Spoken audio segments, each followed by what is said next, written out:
I've always believed that trust is the foundation of a marriage. For 8 years, I thought the foundation my wife Amelia and I had built was unshakable. I'm an architect. I design buildings meant to stand for a century. I thought our marriage was built to the same standard. I was proud of her, of us. I was proud of the supportive, trusting partnership that had allowed her to soar in her career. I was, it turns out, a fool. I was the architect of a beautiful house with a fatal, hidden flaw. The flaw was revealed to me last Friday night.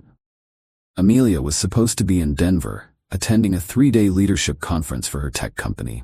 She had been so excited about it. Her career had taken off in the last year, ever since she started working directly under her company's charismatic CEO, a man named Julian. I was her biggest cheerleader. I had encouraged her to take the opportunity, to network, to learn. I had driven her to the airport myself. On Friday night, I was at home, having a quiet beer and watching a game, when my phone buzzed. It was a text from an old college friend. It contained a link to a video on social media. The text above the link read, "Dude, is this Amelia?" I clicked the link. The video was shaky, clearly filmed on a phone in the middle of a massive crowd. It was a music festival. The caption read, "When the CEO of a billion-dollar tech company tries to dance at Coachella, LOL." The video was focused on a man in his late 40s, dressed in ridiculously expensive festival gear, dancing with the kind of cringe-inducing abandon only a very wealthy, very intoxicated man can achieve. It was her boss, Julian. And right there next to him, dancing just as wildly, was my wife. She wasn't in a business suit in Denver. She was in the California desert, in shorts and a crop top, grinding on her boss at a music festival. The video was already going viral, not because of her, but because of his absurd dancing. She was just the collateral damage, the starring actress in a B-movie of his public humiliation. I felt the blood drain from my face. It wasn't a hot flush of anger. It was a cold, creeping numbness. I watched the video again and again. There was no doubt. It was her. The lie was so blatant, so absolute, that my mind struggled to find purchase. My first instinct was to call her, to scream, to demand an explanation. But what was the point? The video was the explanation. It was the truth in high definition for the entire world to see. A phone call would just be a messy, emotional, pointless exercise. She would lie, she would gaslight me. No, a betrayal of this magnitude didn't deserve a screaming match. It deserved a quiet, methodical, and total demolition. The architect in me took over. I was no longer a husband, I was a project manager, and my new project was the complete and orderly dismantling of my marriage. For the next 48 hours, I did not sleep. I acted. Phase 1, data verification. I went to our shared credit card account online. The conference in Denver was a complete fabrication.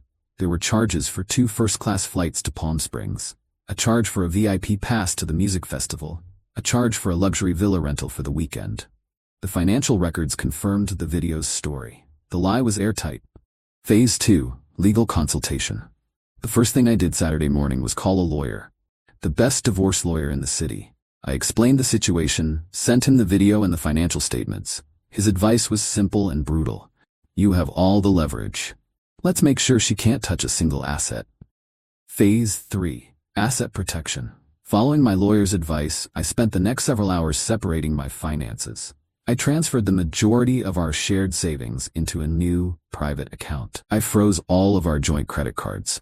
I changed the passwords on every single one of our financial and subscription accounts. I was building a financial firewall.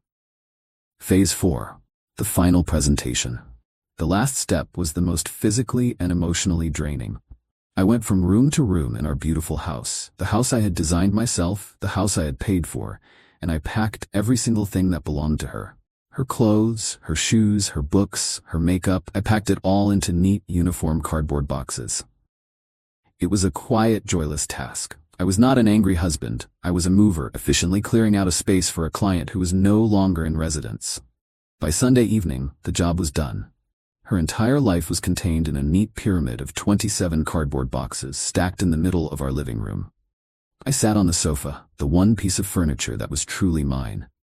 I queued up the viral video on our 75-inch smart TV. I set it to loop, the silent video of her and her boss dancing in the desert sun playing over and over again, a silent, damning movie. And then I waited. I knew she was due home that night. She was about to walk in the door, tanned and triumphant from her conference, ready to tell me all about the keynote speakers and the leadership seminars. She was about to walk in and find her life boxed up and waiting for her, next to a high-definition broadcast of her own betrayal. Update 1, 3 days later. The front door opened at 11:15 p.m. on Sunday night. I heard her keys jingle, the soft click of the lock, and her tired sigh as she stepped inside. I didn't move. I just sat there on the sofa in the dimly lit living room, the only light coming from the silent, looping video on the massive television screen. "David?" she called out, her voice cheerful. "Honey, I'm home. You are not going to believe the week I've had. The keynote from..." Her voice trailed off. She had walked into the living room and stopped dead. Her eyes took in the scene, the pyramid of cardboard boxes. Me, sitting on the sofa, staring at her, my face a mask of cold calm. And the giant, silent screen, playing the video of her and Julian, her boss, dancing like fools at a music festival. The color drained from her face.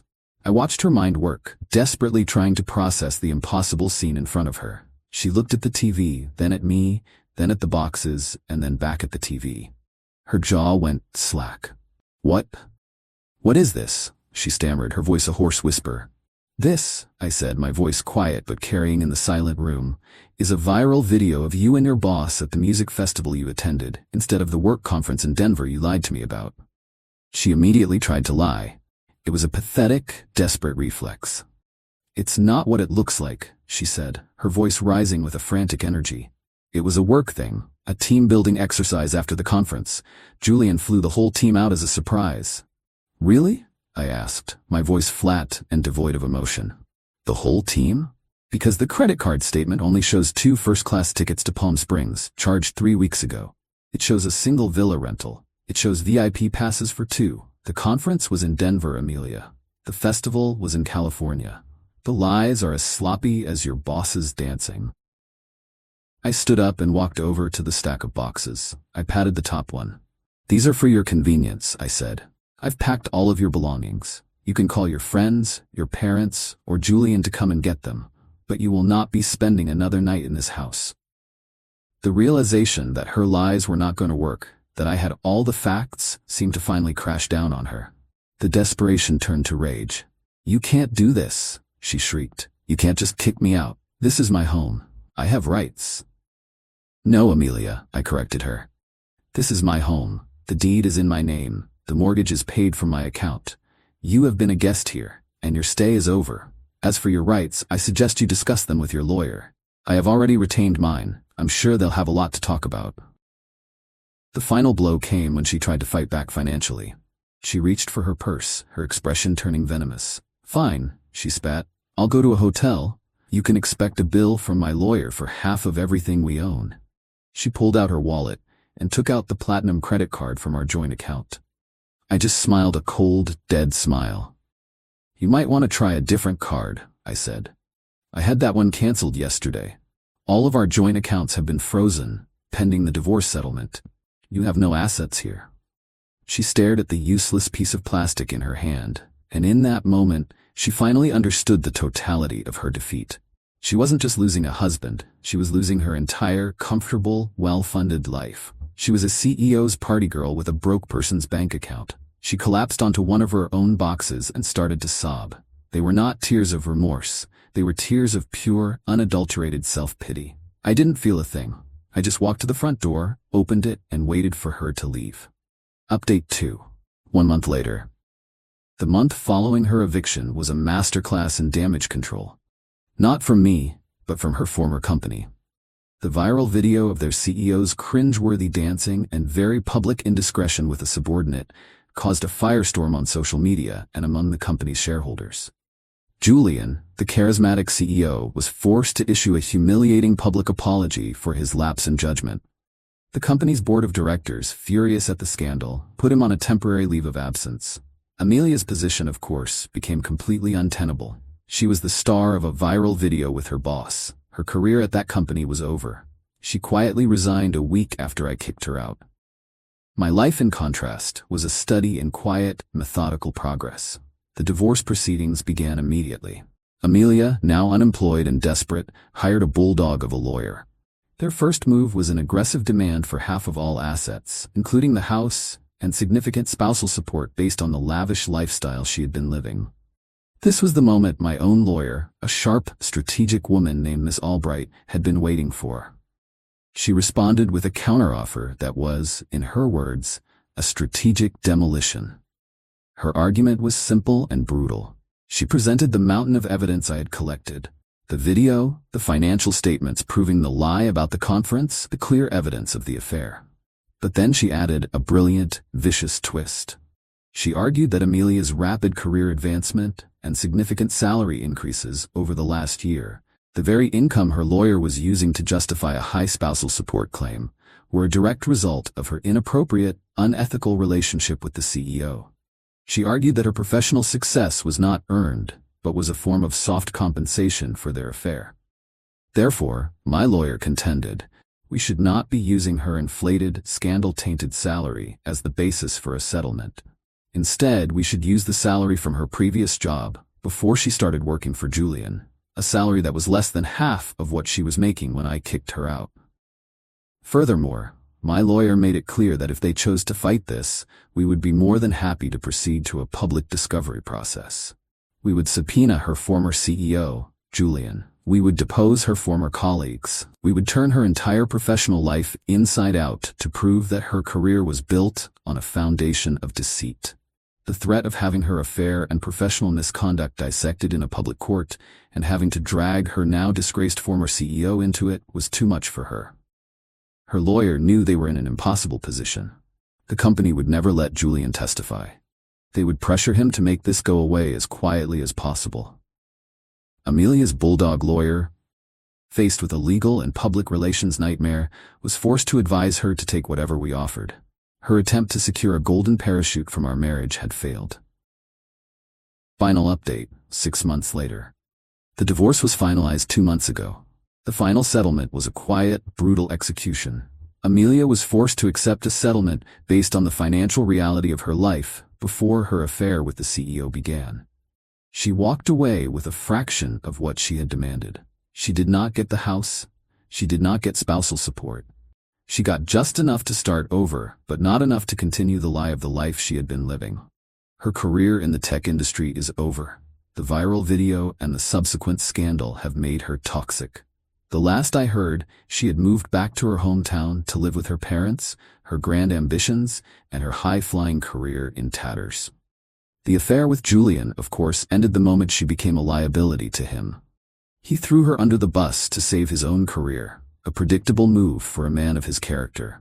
He eventually returned to his CEO position, but his reputation is permanently damaged. As for me, my life has never been more peaceful. The divorce process was draining, but the outcome was a complete and total vindication. I have my house, my finances are secure, and my life is my own again. The quiet of my home is no longer a sign of a failing relationship, but a symbol of my own hard-won peace.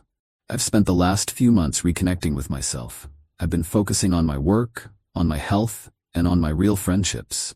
I've learned a hard lesson about trust and about the difference between supporting a partner and enabling a fraud. Amelia lied about being at a work conference. She was, in a way, telling the truth. She was working. She was working on a secret life, a secret relationship, a secret plan to betray me. She just forgot that in the modern world the cameras are always rolling.